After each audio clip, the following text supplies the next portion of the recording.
Təchizatçıya sifariş verilir, amma sistemdə sifariş qeyd olunmur. Nəticədə anbar planlaması pozulur və alınan mallar üzərində nəzarət zəifləyir.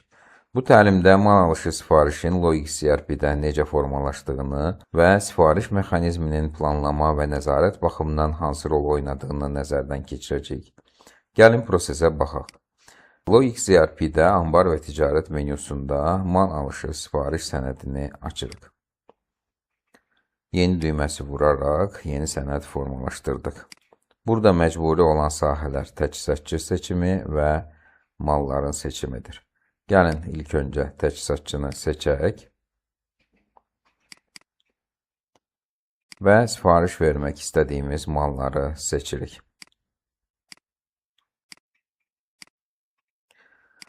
Sifariş vermək istədiyimiz miqdarları daxil edirik. Sifariş qiymətlərini qeyd edirik.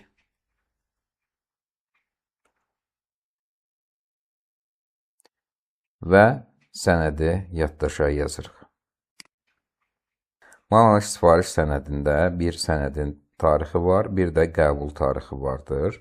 Əgər təchizatçı ilə razılaşmamız varsa, burada qəbul tarixini qeyd edə bilərik. Misal üçün deyək ki, qəbul tarixi 3 martda keçiriləcəkdir, amma sənədi 2 martda yazmışıq. Bu formada sənədi işləmək olar. Sənədin statusu avtomatik olaraq təyin olunur. Hal-hazırda mal alışları icra olunmadığı üçün sənədin statusu avtomatik olaraq alınmayıb qeyd olunur. Təchizatçı əgər yanımızdadsa, sənədi çap edərək təchizatçıya təqdim edə bilərik. Burada təchizatçının adı, çatdırma tarixi və mal adları və miqdarları qeyd olunur. Əgər təchizatçı uzaqdadırsa, biz bu sənədi PDF faylinə və ya Excel fayla çevirərək təchizatçıya göndərə bilərik. Bunun üçün sənədin üstündən sağ düyməyə vuraraq Export to PDF edə bilərik. OK düyməsinə vurduq. Save elədik. Artıq PDF faylımız hazırdır. Bu PDF faylını e-mail, WhatsApp və ya Telegram ilə təchizatçıya göndərə bilərik. Gəlin indi mal alışı sifariş sənədi hesabatlara necə təsir edirsə ona baxaq. Anbar və ticarət menüsunda mal alışı sifariş hesabatını açırıq.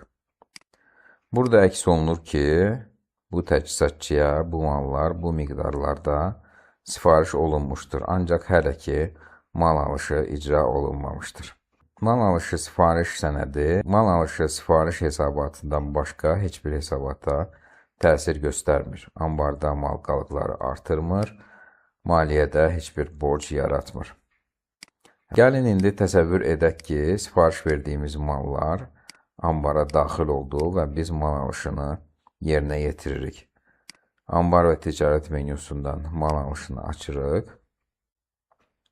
Yeni düyməsini vurduq, yeni sənəd formalaşdırdıq. Biz sizinlə daha əvvəl mal alışı işləyərkən, burada təchizatçı, anbar və malları manual olaraq seçmişdik. Ancaq biz hal-hazırda daha əvvəlcədən təchizatçıya sifariş göndərdiyimiz üçün və həmin sənədi sifarişdə işlədiyimiz üçün təkrar bunu işləməyə ehtiyac yoxdur. Sadəcə mal alışı sənədində sifariş bölməsinə daxil olaraq sifarişi seçirik. Sifarişi seçən kimi görünür ki, mal alışı sənədinə sifarişdən bütün məlumatlar əks olunur. Sifarişin tarixi, sifarişin nömrəsi, təchizatçının adı, mallar, sifariş verilən miqdarlar və qiymətlər avtomatik olaraq mal alışı sənədində əks olunur. Burada sadəcə sifarişi seçdikdən sonra sadəcə təsdiq sahəsinə işarə qoyaraq sənədi yaddaşa yazırıq. Bu formada mal alışı əməliyyatı yerinə yetirilmiş olur. Gəlin hesabatları yoxlayaq. Mal alışı sifariş hesabatına baxıram. Burada görünür ki, bəli, biz artıq mal alışların icra etmişik. Həmçinin mal dövriyyəsinə və kontragent hesabatına da təsir göstərəcəkdir. Bunları da hesabatlara daxil olaraq görə bilərik. Gəlin indi mal alışı sifariş sənədini biraz daha fərqli formada işləyək. Mən bu sənədi dublikatını çıxarmaq istəyirəm. Bunun üçün mən yeni düyməsindən yox, əlavət düyməsindən istifadə edirəm. Əlavə düyməsi seçilmiş sənədin kopyasını çıxardır.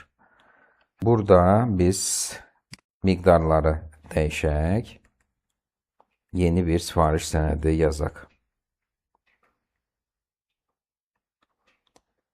Yeni bir sifariş sənədi yazaq. Daha fərqli bir təchizatçı seçək. Sənədi yaddaşa yazdıq. Biraz əvvəl işlədiyimiz mal alışı sifariş sənədində də görə bilərik ki, statusu avtomatik olaraq dəyişib, sənədin statusu tam alınıb oldu. Amma yeni yazdığımız sifarişdə status alınmayıbdır. Gəlin indi yeni sifariş sənədinə əsasən mal alışı icra edək. Bu səfər miqdarların biraz daha fərqli qeyd edəcəyik. Seçdik. İndi təsəvvür edək ki, Meber boyası adlı maldan 200 kiloqram yox, 50 kiloqram gəlmişdir. Lak matdan 200 kiloqram tam olaraq gəlmişdir. Lak, parlak ümumiyyətlə bu mal gəlməmişdir. Bu malı tamamilə sənəddən silirəm. Təsdiq sahəsinə işarə qoyub mal alışı sənədini yaddaşa yazdıq. İndi biz gəlin hesabatı yoxlayaq. Mal alışı sifariş hesabatına baxaq. Burada görəcəyik ki, gəlin sadəcə yeni yazdığımız sifariş sənədindəki təchizatçını filtrələyək. Burada görə bilirik ki, bu təchizatçıya 200 kiloqram lak parlak sifariş vermişik, ancaq hələ ki mal alışı olmayıb. Mebel boyasından 200 kiloqram sifariş verilib, alış 50 kiloqram olmuşdur, qalıq 150 kiloqram təşkil edir. Digər maldan isə tam olaraq alış həyata keçirilmişdir. Gəlin indi mal alış sifariş sənədinin statusunu yoxlayaq. Burada görürük ki, sənədin statusu yarı alınıbdır. Gəlin təsəvvür edək ki, sifariş verdiyimiz malların qalan hissəsi də ambara daxil olur. Təkrar mal alışına vururuq. Yeni. Həmin sifarişi təkrar seçirik.